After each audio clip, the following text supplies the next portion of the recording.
There goes the participant list. Does it show something that says it's recording? Yes. Okay. It should be in the upper left, a little red dot or something. Mm-hmm. Okay, we're good. Okay. So the way I've got the view, I'm looking at my screen and I see you and me and I see nothing else. So okay. I'll keep up the rest of it. That sounds great. Mm-hmm. We're at 23 attendees at the moment, so. Cool. Hello, Anne and Lila. Oh, hey, Amy. So I will be manning the Q&A. Perfect. Today. Sounds good. And I'm making you a co-host as well as Lila. Okay. And Anne, you said if it seems like a reasonable question to go ahead and bring it up or interrupt. Yes, please. Okay. Yeah, I'd rather talk to people as I go along than have it all at the end. It's more fun that way. All right, sounds good.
So are they currently in some sort of waiting room? No, I think everybody is able to come in right now. I see 46 attendees online, so it's 2:01 by my clock, so we give it a minute and then get started.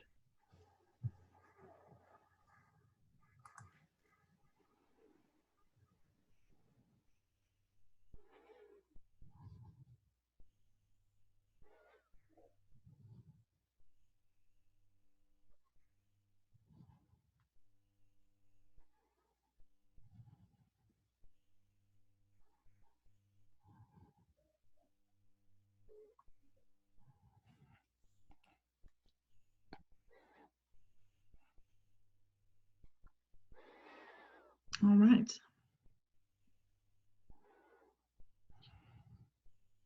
Okay, well, hello everybody and welcome.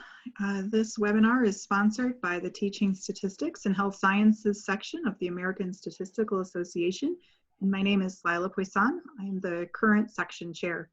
I'd like to welcome you to this webinar, and if you're not currently a member of the section, I'd like to encourage you to consider joining. We host a number of activities throughout the year and work to build a community of statistical educators who are primarily working in the health sciences setting. We also host the TSHS resource portal, so if you're in need of real-world data for your courses, please head over there. And for more information about our section, please visit our blog and website. So all of these details are there on the screen. The format for this afternoon's webinar is that our speaker, Dr. Burley, is going to present for 40 to 45 minutes, taking questions along the way. So all attendees are going to be muted during the presentation, but if you have questions, just please use the Q&A button at the bottom of your screen to enter your question. We do ask that you do not use the chat button because we won't be monitoring that window. So again, just use the Q&A button at the bottom to ask questions of the speaker, and those will be interjected during the presentation as appropriate, or held to the end for more general questions. So today we welcome Ann Brearley from the University of Minnesota. Dr. Brearley is an assistant professor of biostatistics at the University of Minnesota, where she divides her time between teaching, collaborative research, and teaching research.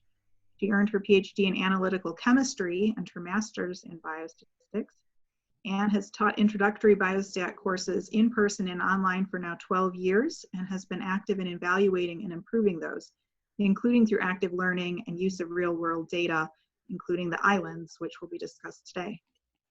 Ann does her collaborative research through the Biostatistical Design and Analysis Center at Minnesota, and serves as the co-director for the TSHS Research Resources Portal, again, website here on the page. It leads the BirdSig working group responsible for the Biostats for You website, which is a website of vetted biostatistics training materials for clinicians. And I encourage you, if you're not familiar with this, to duck on over to our blog site, because there is a posting about that from a little earlier this year. And so finally, I'd like to mention that Ann is our incoming chair for the TSHS section to take that office in January of 2021. So today, Dr. Ann Brearley will be sharing our presentation Out of the Classroom and Into the Real World, Learning Statistics by Doing Statistics with the Islands. And thank you, Ann. Thank you, Lila. So welcome, everybody. I'm excited to share with you some information about using the islands in teaching. So the title of this talk, Out of the Classroom and Into the Real World, Learning Statistics by Doing Statistics with the Islands, is the key, because I think it's a lot more effective and a lot more interesting to learn statistics by actually doing it rather than listening to somebody talk about it. So what I'm going to do today is talk a little bit about our courses and our students and why we've been doing the things with teaching that we've been doing. Then I'll give you a brief tour of the islands themselves so you can see what it looks like and what you can do with it or them. Then I'll describe some actual islands projects that were done by our students, including how we structure the assignment, an example of a project, and then what the benefits and challenges are. And at the end, I'll have a slide about where you can go to get more information about using the islands in your teaching. I welcome your questions as I go along, because it's more fun to answer questions as they arise rather than saving them to the end. So first of all, in biostatistics at the University of Minnesota, we teach, I'm only going to talk about what we call service courses, which are courses directed at people who are not biostatistics graduate students. So they tend to be public health graduate students, medical, nursing related graduate students, medical and public health professionals, and we do teach one course for undergraduates who are interested in public health. We teach some courses in person, some of them online. Our smallest class is probably about 25. Our largest is about 150. We teach a literacy course, Public Health 6414. We teach the first and second semester of biostatistics, where they actually learn how to do biostatistics, calculations in R or SAS, and we teach an Introduction to Clinical Trials course. So our teaching approaches, our goal has been to make our service courses, both in person and online, more active, relevant, and effective for the students. Some of the approaches that we've used over the last 12 years include partially or fully flipped courses, increased use of active learning in the classroom, collaborative answer keys for activities, which is a way of making an online course more interactive with students, and then group projects using the islands, which is the focus of today's talk. So I'm first going to give you an overview. Sorry, was there? And you had We had a question. Someone asked if you could just describe what you mean when you say a flipped classroom. Sure. Sure. The flipped classroom, the basic idea is that in a regular class, you lecture to the students, you give them the content, and then they go home and try to do the homework on their own. The idea is that you flip it, meaning they listen to the lecture before they come to class. It can be recorded. And then when they come to class, you focus on actually doing activities or homework assignments with the students while you're there with them to help them. And one of the advantages of that we've found is that you can do a lot more complicated and difficult things in the classroom because you're there with them and they're not struggling with it by themselves. That's a short definition. There's tons of research and literature about flipped classrooms. So I welcome you to go look at some of those. All right, so I'm going to give you an overview of what the project is about and then show you the islands and then come back to describing in more detail what the island project involves. So the basic project is the students work in groups to design, conduct, analyze, and report results of a study using the virtual world of the islands. So it goes all the way from the beginning to the end. They have to come up with a research question, design a study to answer it, carry out the study, analyze the data, and report the results. We use group sizes from 2 to 6 students. And in cases where the students are not learning how to do analysis, the TAs can do the analysis for them. And in any case, the TAs serve as statistical consultants to help them design the study. And the students present their findings in a research paper or a poster session. The poster sessions are way more fun at the end of the course. So what I'm going to, oh, sorry, forgot the important part. So the islands were created by Michael Bulmer, who's a professor at the University of Queensland in Australia. When he first created it, it had 1 island, so it was called the island. And now it has expanded to have 3 islands, so now we call it the islands.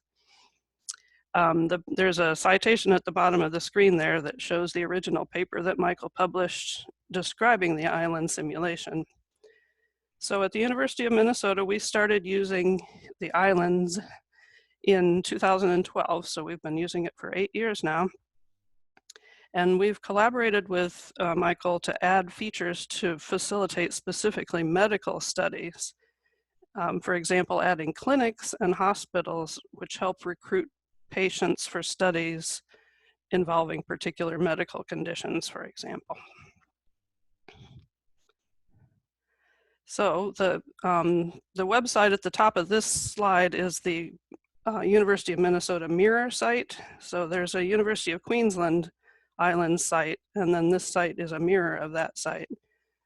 And this is, so this is what it looks like when you log in. What I'm going to do is play a brief video which does a much more efficient job of giving a brief introduction to the islands than I could. And then when the video is done, I will show you a couple more interesting things about the islands before I go on and talk about the projects. So here's the video. Welcome to the islands. The purpose of this very short video is to give you an introduction to the island's environment and show you what kinds of things students can do with it. There are 3 islands. There's the North Island, the Middle Island, and the South Island. And each of them has a different climate, and they have different towns on them. There are 2 features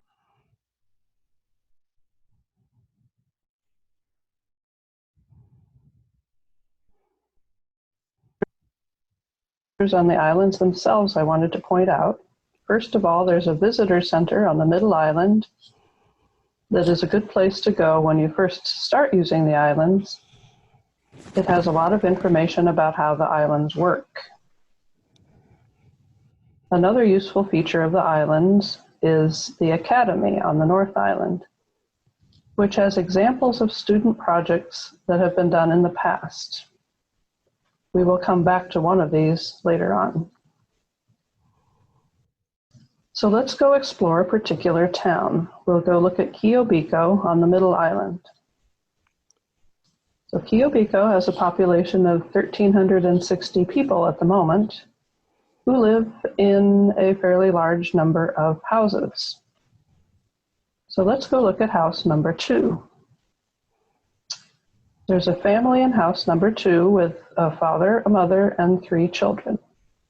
So if a student were doing a study on the island, the first thing they have to do is go find a particular person and see if they're willing to be in their study. Unfortunately, the father is not willing to be in my study. I looked earlier at the mother, she's not willing either, so I went and recruited the oldest son, Garrick, who is 11 years old. And he was willing to be in my study, or more accurately, his parents were willing to have me study him. So there's a number of things that students can do with people on the island. There are things that they can measure about their physiology, such as blood pressure, body temperature, height, weight, pulse. There are blood tests. There are mental tasks that they can have people do. There are exercises. They can have them drink alcoholic drinks, cold drinks, hot drinks of various kinds, take medications of various kinds, eat various kinds of food, listen to music, and so on. So let's see what one of these tasks looks like. Suppose we want to take Garrick's pulse. So we go to physiology and click on pulse meter, and it starts measuring his pulse. However, the measurement is not instantaneous, so it's going to take a while. We can see that the little heart here is starting to fill up with color indicating the progress of the test. So let's go look at his history. Earlier today, I came in and measured his pulse, and it was 92 beats per minute. Then I had him jump for 30 seconds, and his pulse went up to 156 beats per minute. After 5 minutes, it had gone down to 136, and after about an hour, it had stabilized at 93 to 94 beats per minute. So this is an example of the kinds of things that students can do with people on the island. Another feature of the people is that you can look at their story. Their history will tell where they were born, family members, friends, diseases, job changes, residence changes, and so on. So going back to the town, there's a couple more features of interest. Each town has a town hall, which lists births, deaths, and marriages since the beginning of the island's history to the present.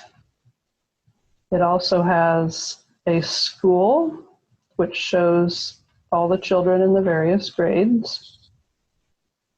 It has a clinic, which shows people who are being treated for diseases, including an antenatal clinic. And some of the towns also have a hospital where you can find people with diseases related to cancer, cardiology, and immunology.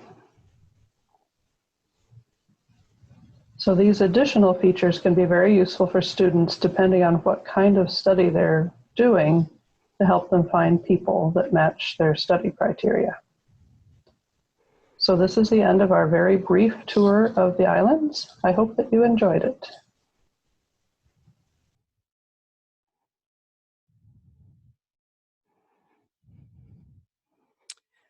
All right, so there's the tour. I think a couple of questions have popped up. We do have a couple of questions. One question someone asked was, these online courses, are they synchronous or asynchronous? The ones that we teach until 3 weeks ago were all asynchronous. Because of the epidemic or pandemic, all of our in-person classes have now gone online as well.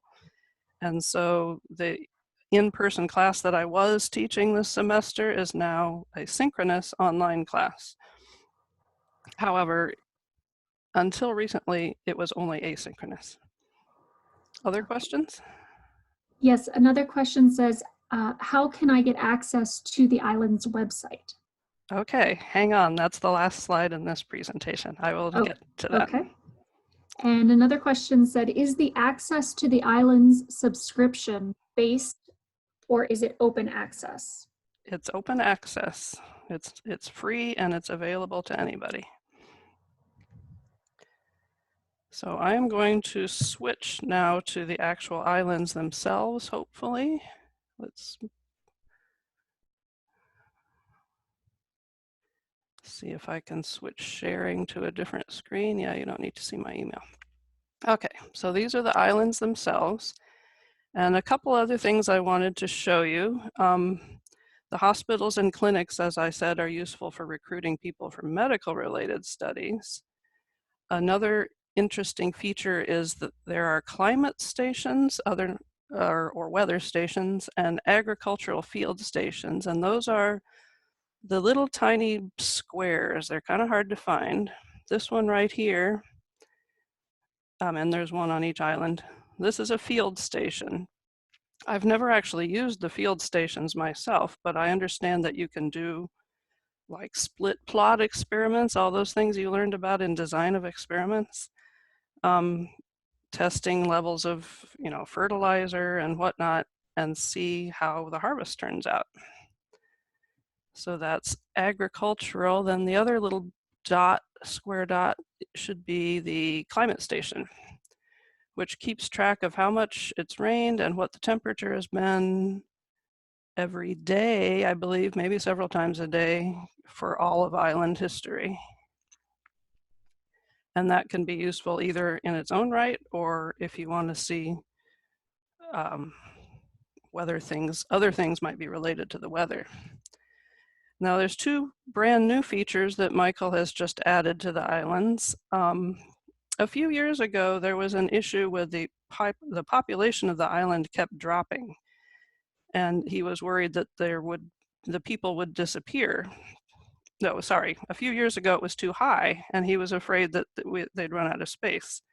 So he introduced a disease that specifically affects very young children and killed them off, basically, which I was surprised to realize was a shocking thing when I told my students. They gasped and said, "He's killing babies? That's terrible." But, they actually aren't real. And that's something that students, interestingly, have a hard time remembering. But anyway, he fixed that problem, and now the population of the islands is dropping and getting too low. So there are two things that have been added to the islands to deal with this. One of them is there are now immigrants coming into the islands and settling in the town of Eden on the South Island. And the immigrants are from an island in the South Pacific, which is sinking because of climate change. So the immigrants are distinguished. Let me find the right house. So house number 120 has a family of immigrants. They're distinguished by having last names that sound like they're from the subcontinent of India. And I believe they have slightly darker skin than the other residents of that particular town. For example, the house, well, let's pick one. House 9 has people named Sorensen and Blomgren who have,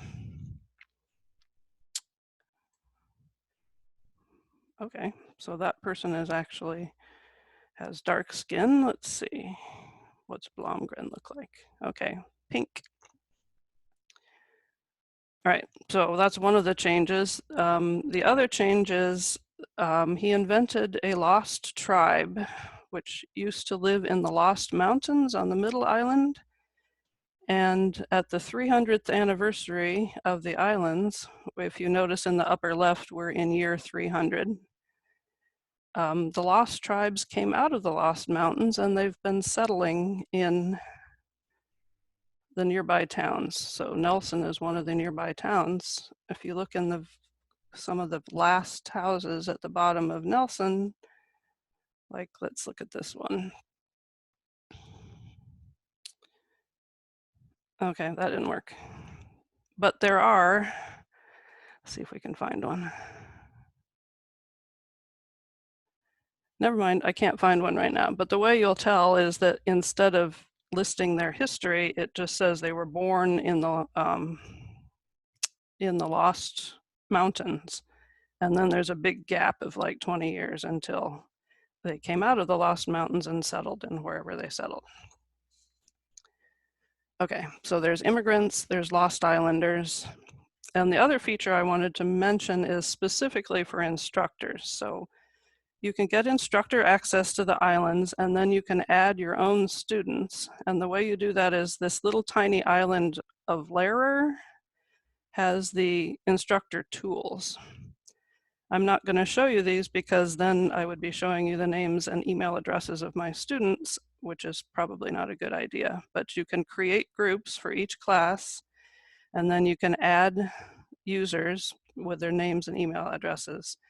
And you can keep track of whether they've accessed the islands and how often they've accessed it, how much they've done, so you can tell whether they dry labbed their report or not, which is a chemistry phrase. Okay, so that's all I was going to show you about the islands themselves. Were there any other questions before I flip back to the slides? One more question just came in. Mm-hmm. It says sampling data for use in, is there an API that allows a user to pull a sample of data? I'm sorry, wait, I didn't read this beforehand.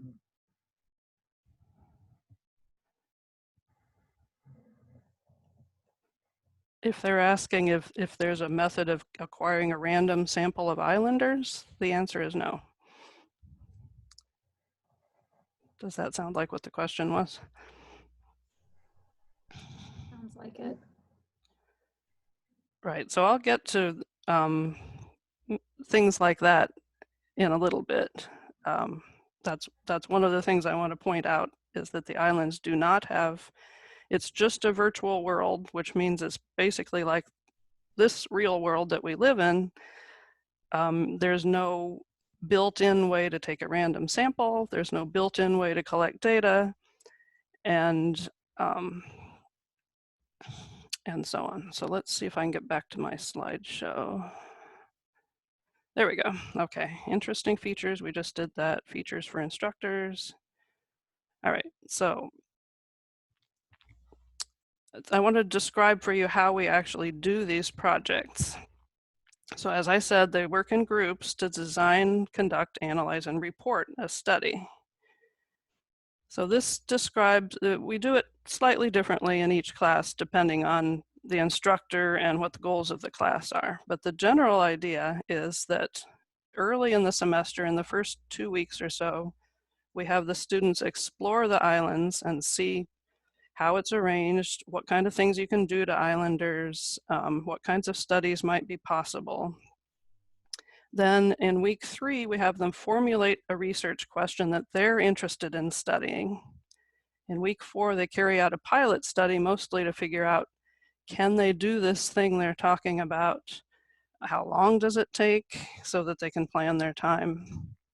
We have them turn in an introduction and then a methods section. Once we approve their methods, they collect their data. They either analyze it themselves, or in the case of the literacy class, the TA consultant analyzes it for them.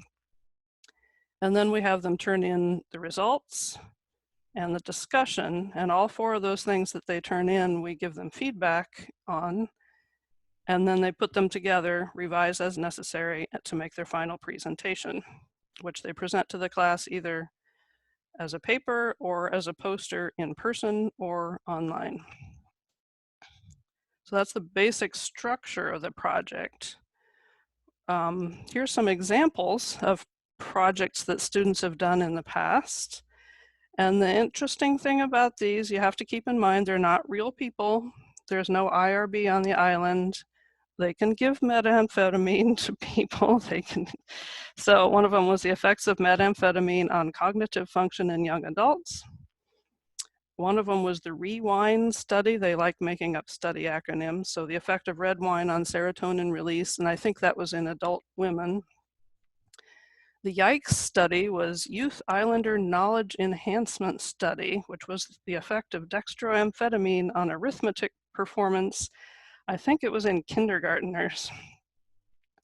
And then there was an observational study on the effects of smoking on pulmonary function and exercise tolerance, and then a study on effective exercise assignments on melatonin. So these are just a couple of examples of the kinds of things that students can do. And I think they actually have a fun time selecting questions because I don't require them to be medical related. They can do anything they want. And I think they find that that makes it a lot more fun. So what I want to do is show you one of the studies that's actually published in the island, which I believe was mentioned in the video. Was there a question, Amy, or should I keep going? There is a question. So to do a study, you'll have to look inside each household for any subject that may have the characteristics you are interested in. Question. Yes, that's correct. It's And just if like so, oh, sorry, keep going. Sorry, if so, then is there a way for you to search specific characteristics on the island? For example, if I want all 12-year-old students, is there a way to search that globally on all islands? Or does one still have to go house by house to see if one is lucky enough to find a 12-year-old? Right. No, there is not any global search facility. You don't necessarily have to go house to house depending on what you're looking for. So if you want 12-year-olds, a good way to do that would be to go to the schools in each town and find people that are in the appropriate grade. If you're looking for people with certain diseases, you can find them by going to the hospitals or clinics. But as a general rule, house to house is the way to go because there's no sampling frame for the island as a whole.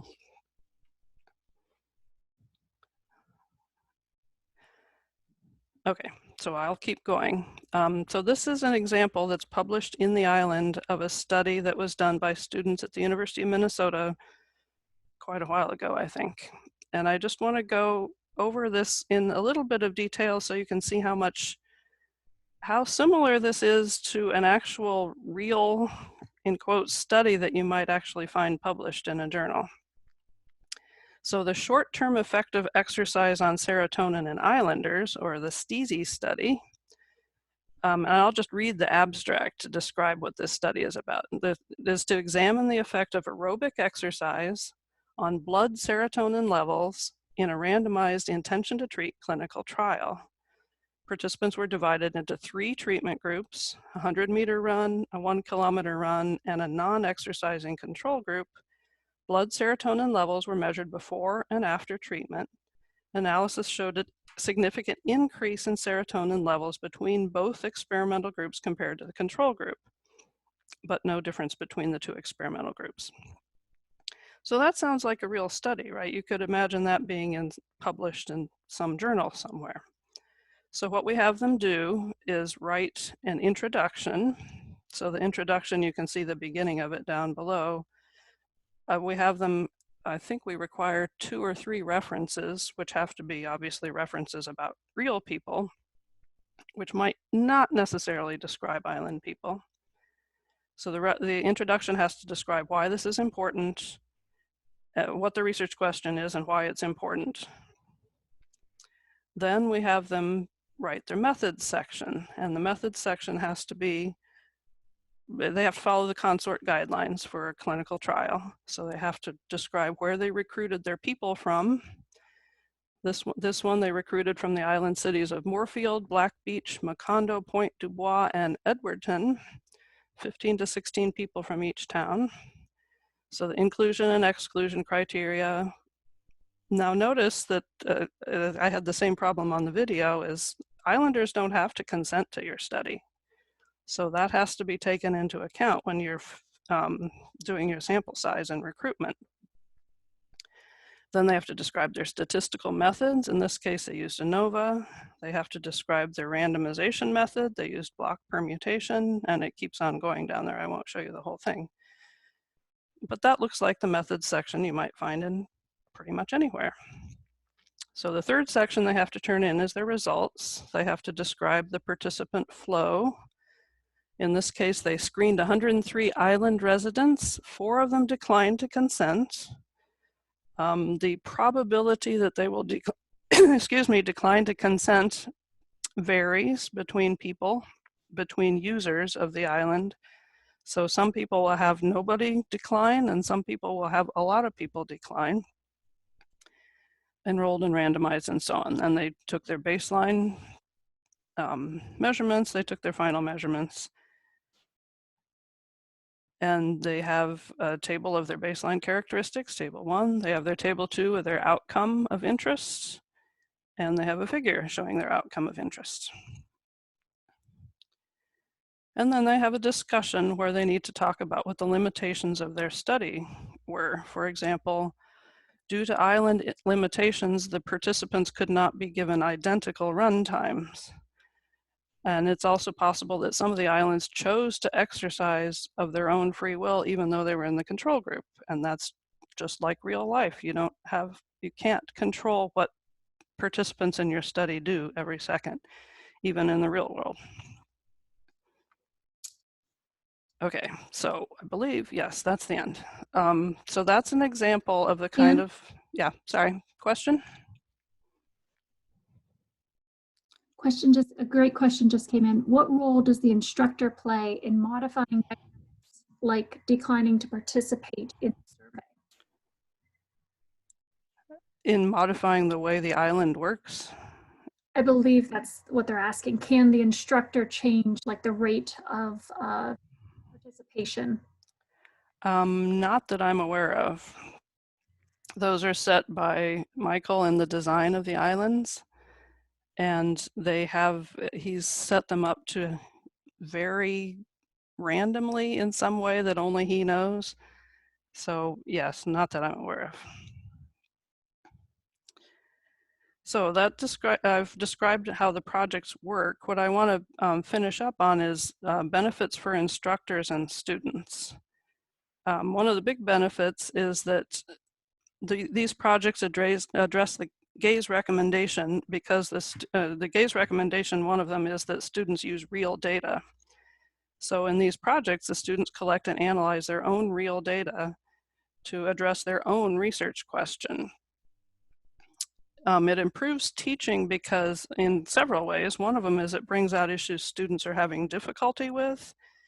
And the best example of this is the difference between random sampling and random assignment, because this comes up every single semester we teach, that students don't understand what the difference is between random sampling and random assignment. So when they actually have to do both of them, then it helps you to you have something concrete to talk with them about to clarify what the difference is, because you can use their own study that they're currently doing as an example to explain the difference. And one of the things I really like about the islands is it makes the instructor-student relationship much more collegial, because you don't know what the answer is. If they want to see whether exercise affects serotonin levels, maybe islanders act like real people and it'll affect it in a certain way, but maybe Michael was being cagey and changed it around so that in islanders, maybe exercise makes serotonin go down. You just don't know. So they can't try to extract the right answer from you, because you don't know what the right answer is. So you become collaborators. You don't know the answer, so you're helping them figure out what would be the best way to determine what this effect is, if there is an effect. So what's fun about it is it vastly increases the amount of interaction that you have with the students that's not related to homeworks, assignments, or exams. Were there questions about the instructor part?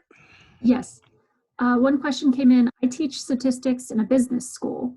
Is there any financial data included, for example, salaries or job positions? Yeah, actually, Michael just added that about a year or two ago. I didn't show that part, but all the islanders now have occupations and they have salaries, and you can find this information in their history. Another question? Yes. How might you adapt this for an undergraduate intro stats class for non-stat majors?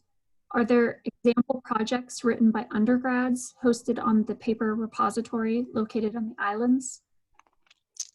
I'm not positive which ones have gone up to that repository, but we do teach undergraduates in two venues. One is, until recently, we had a summer Institute for Biostatistics to convince undergraduates that they ought to become biostatisticians. And we use the Island Project with them. And the other place we use it is in our Introduction to Clinical Trials course, which is taken by undergraduates who are interested in public health. And approximately a third of them are statistics majors, but many of the rest of them are like biology, psychology, sociology, and other things. So we use this actually pretty much the same Island Project for those undergraduates as we use for everybody else that we teach. What textbooks accompany your courses? Offhand? I can't remember offhand. I can answer that one offline if somebody wants to email me. Okay, but there's nothing specific about the islands in a book, for example? No, like a book that accompanies this? There's no textbook about the islands that I'm aware of. Okay. What proportion of your semester-long course is devoted to this type of project versus other learning activities, homework, etc.? That's a little difficult to answer. The project goes through the whole semester, so they started at the beginning and it goes to the end, but it does not take up all of the class time. For in-person classes, it's typically carried out during the lab session, so that would be 1 hour a week out of the 4 hours of class time. For online classes, it's just done when the students have time to meet with each other and work on it. How large are the class sizes for those that do this project? Any tips for implementing something similar in a large enrollment class?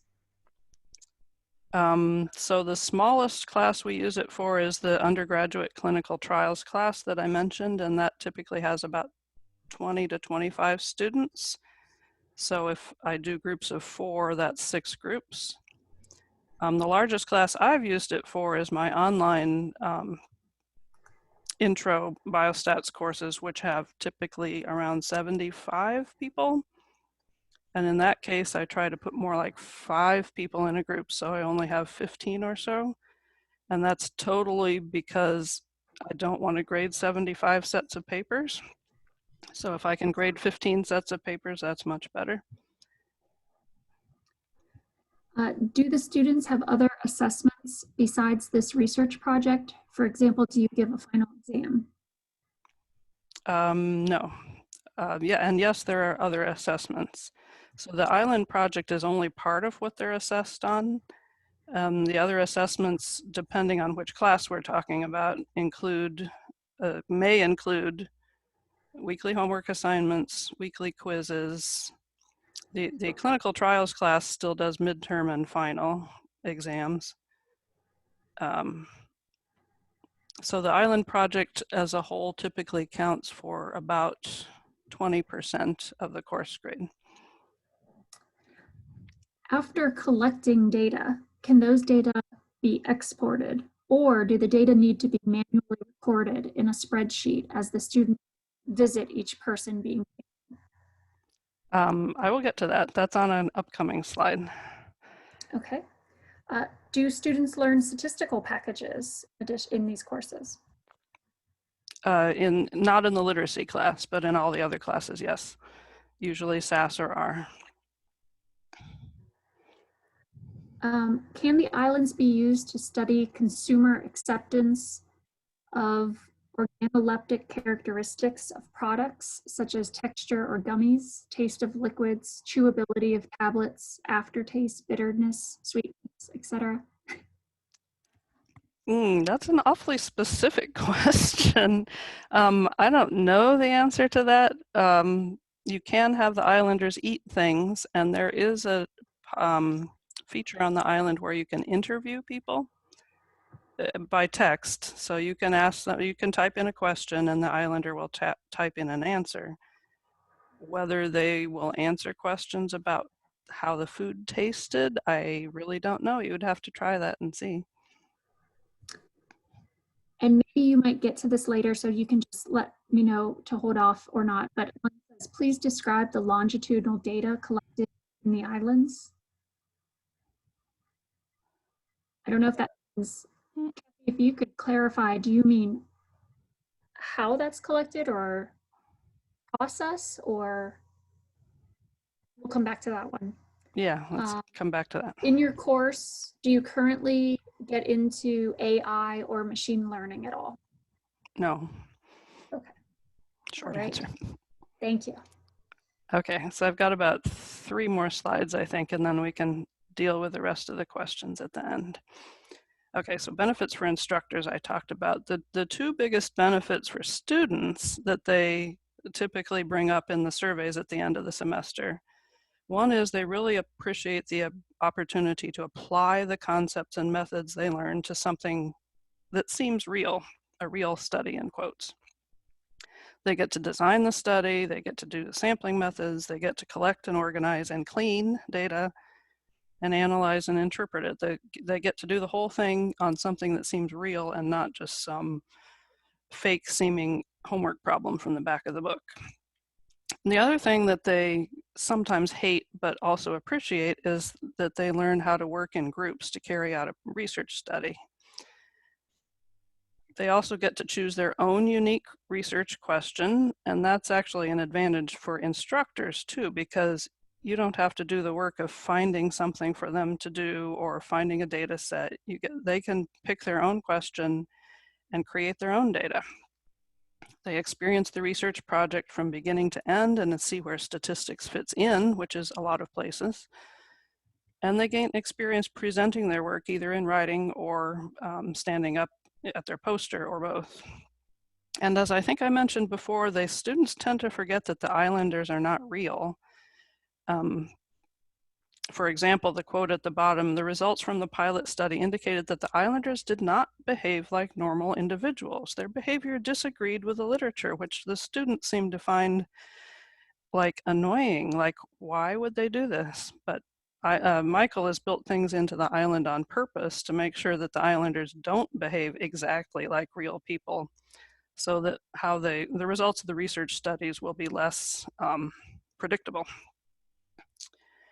And so we're obviously in a pandemic now. One of the cool things about island experiments is the student can design and carry out the entire thing without ever having to be in physical contact with anybody. The instructors, their collaborators, their fellow students, study participants who aren't real anyway. And they can do the whole thing without leaving their homes. So this makes it something that could be possibly even more useful in the next couple of months than it has been previously. So I just wanted to mention a couple of learning moment examples. So they're doing a real study, real as I keep saying in quotes. They find out things that they wouldn't find out if they were just doing canned data from the back of the book. For example, challenges in data collection.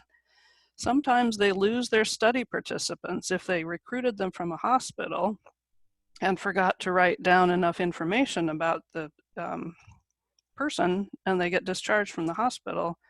Then they can't find them because like I said, there's no sampling frame for the islands as a whole. And if you didn't write down where they were from or didn't put them in your contacts, you might not be able to find them again. Another thing that comes up fairly often is they divide up the work of data collection between the students, and one of the students forgets to do something they were supposed to do on one of the days. So then they have this big section of missing data, and they need to figure out what to do with it. Another category is challenges with the islanders themselves. One of the things students often stumble upon is the fact that the islanders actually sleep at night. And at night for the Minnesota Mirror site is in Central Time. So if they try to do their entire study at 2 in the morning, it won't work, because once they go to sleep, you can't wake them up just because you need to do your study. They're going to keep sleeping. They can refuse to consent to your study, as I mentioned. They can also tell lies. There's an interview feature and a survey feature. And when you talk to them and you ask them, for example, how much they weigh, they might not tell you the truth, which the students seem to find is really interesting. I think it's pretty interesting myself. So that can be a challenge. And then there's data management and analysis, which several people have already asked about. There is no study database on the islands for collecting all the data from your participants. When you go talk to somebody in a particular house in a particular town, you have to write down the information somewhere yourself, put it in a spreadsheet, write it on paper, something. There is not any built-in analysis software. There's no SAS or R tied into the islands. There is no sampling feature. You can't say, go get me a random sample of islanders. It's just a world, just like the actual world. And the same things that you have to do in the actual world to find people for your study and collect the data and analyze it apply to the islands as well. The challenges are the island projects do take a lot of time for the students, and they can take a lot of time for the TA consultants and the instructors as well. Students sometimes find group work challenging, and this is not anything specific to the islands, and it's not specific to online classes either. Students always find group work challenging.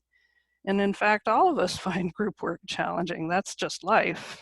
And I often tell that to my students. You can't do clinical trials work in the real world by yourself. You're going to have to work with a group. And this is a good way to learn some of the skills you might need. So I'll skip that next one. So this is the last, except for the acknowledgements. I want to acknowledge the other instructors, Michael himself, of course. The collaboration between the University of Minnesota and the University of Queensland was led by Susan Telke and Sarah Hurley. And we have amazing technical support from our e-learning group. So I'll back up to this one. This is where you can find more information about the islands.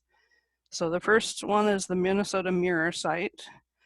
You can also use the University of Queensland's original site, which is in the article that Michael published.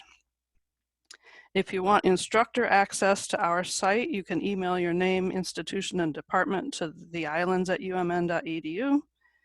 And then there's a Google Drive folder, which I've listed there, which has these slides, the Island Exploration Activity worksheet, and an overview of how we structure an island project.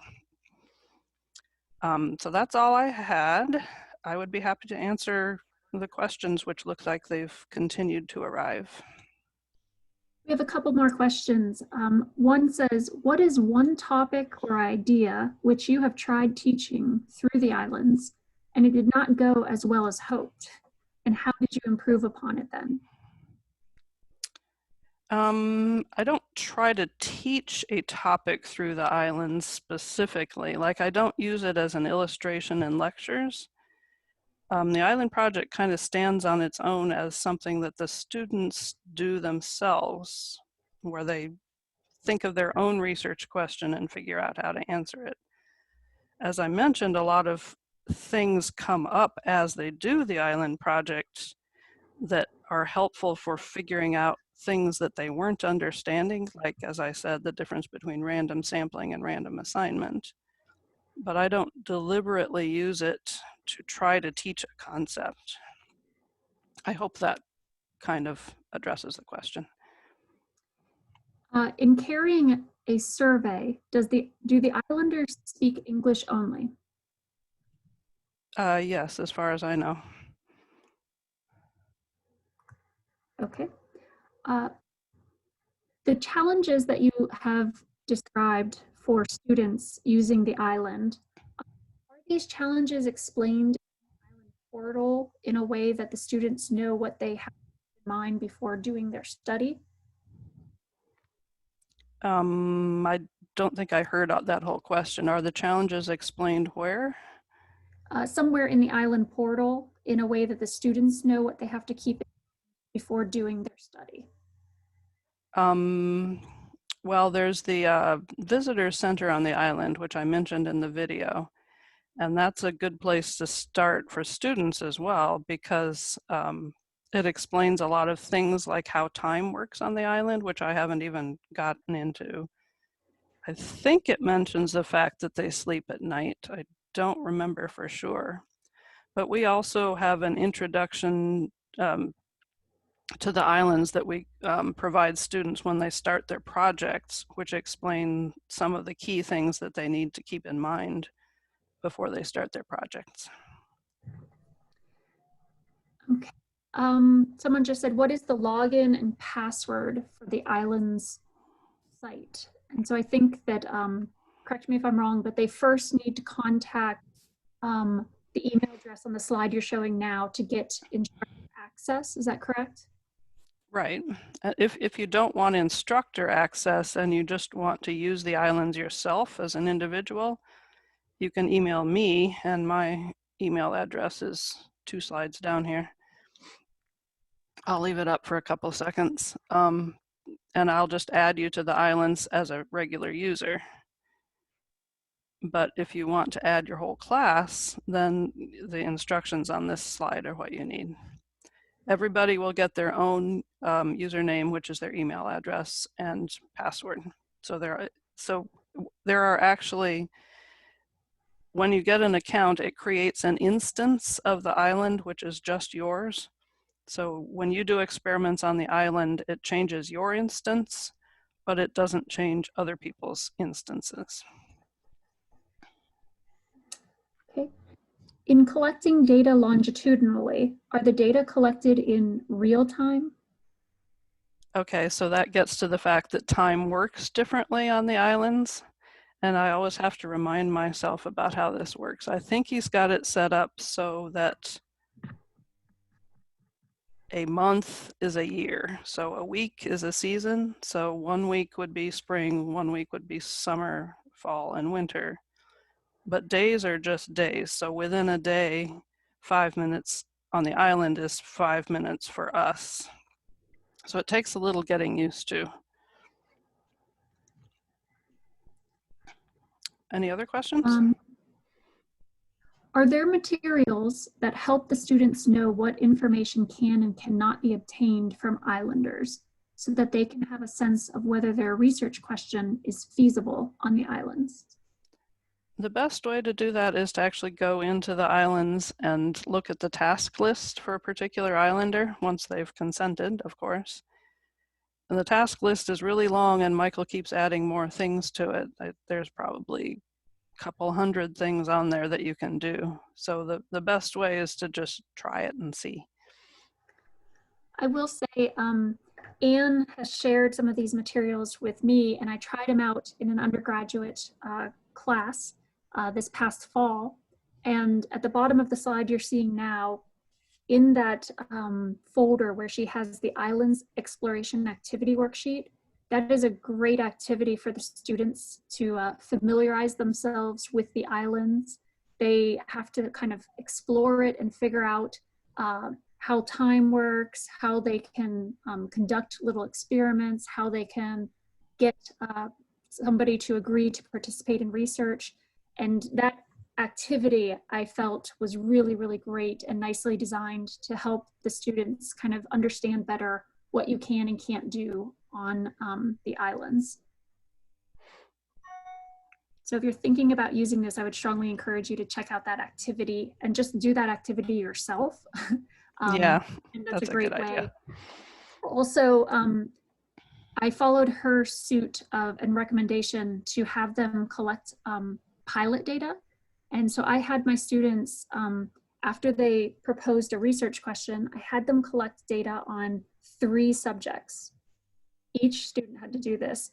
And that way they could learn whether or not it was actually going to work for them to collect the data that they thought they were going to collect to answer their question, or if they needed to change it. So just having them do a small pilot run, I found to be a really helpful way for them to kind of learn on their own what could and couldn't be done with this resource. Mm-hmm. Yeah, another virtue of the pilot study is there's no, when you do a real study, you're constrained by your budget of dollars, how many people can you enroll? On the island, you don't have that constraint, but your only constraint is how much time do you have? And one of the things that's useful for the students to figure out before they commit to the project is how long does it actually take to obtain this data on each person? And some of the measurements take a lot longer than others. So this is something that they need to be aware of at the beginning.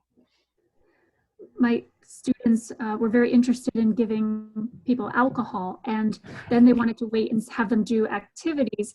And they were very upset when they realized that it took 20 minutes for the alcohol to take effect. And it wasn't that they took a shot and then immediately would have effects, but then they had to actually wait time, real time, to take into account. Another question came in. Do you have any notes or words of caution for new instructors, for example, graduate students, who might be interested in designing an islands project for a class, in addition to the recommendations you just shared with us? Thank you so much. I'm not sure I can think of anything other than what I've already said, because that was the purpose of saying it in the first place, was to make sure that you had the information you needed. The last one just says, thank you so much for sharing. This is fascinating. It makes me wish I could take one of your classes. Well, thank you. I'm glad it's helpful. Oh, someone says, Amy, what was the class you tried it on? I tried it on an intro biostatistics course that had freshmen, sophomore, juniors, and seniors. Most of them were public health majors, but they were just taking this for their math course. Well, I gotta say that we managed to fill our entire hour, Anne. You were thinking you might have 30 minutes of slides, so this is excellent. There's definitely a lot of interest in this, and there's a lot of interesting things that can be done with this. It's great, especially watching people try to figure out how to do clinical trials right now, and thinking that even, you click the button and suddenly you've enrolled them. So they think this is great hands-on. So I just want to thank everybody for joining us today, and specifically thank you, Anne, for your presentation, Amy for managing our Q&A. This webinar has been recorded and will be posted to the DSHS website, which you see up here. And a quick reminder, we will be sharing sort of a recap of this on our blog page, and if you're looking for other data sets to accompany this, this project, from other real world situations, there's published data sets available on our resources portal. So with that, thank you everybody. We've hit our 3 o'clock hour, and I hope you are having a good afternoon. Stay safe all. Take care.